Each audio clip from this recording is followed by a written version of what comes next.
Hello দর্শক, বড় দুঃসংবাদ পেল বাবার রিজওয়ানরা। টাইগারদের বিপক্ষে বড় ব্যবধানে হারে 1 নম্বর থেকে নেমে এসেছে 2 নম্বরে দর্শক, যার কারণে টেস্ট বিশ্বকাপের ফাইনাল খেলা নিয়ে ঘোর বিপদে পড়েছে পাকিস্তান। তবুও একটা সুযোগ রয়েছে টেস্ট বিশ্বকাপের ফাইনাল খেলা দর্শক, যে সমীকরণে দ্বিতীয় টেস্ট জিতলে টেস্ট বিশ্বকাপের ফাইনাল খেলতে পারবে পাকিস্তান।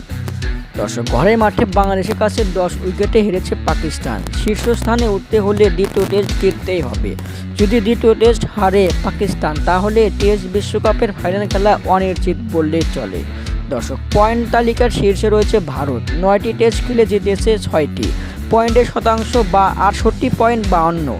আর 2-এ রয়েছে অস্ট্রেলিয়া, 12টির মধ্যে জিতেছে 8টি, পয়েন্টের শতাংশ 62.50। ভারত অস্ট্রেলিয়া নিজেদের মধ্যে 5টি টেস্ট খেলবে, ফলে দুই দলের মধ্যে ভালো জায়গায় যাওয়া সম্ভব নয়। যে কোনো এক দলের পয়েন্ট শতাংশ কমবে, আর তারই সুবিধা নেবে পাকিস্তান। দর্শক, আপনাদের মতামত কি?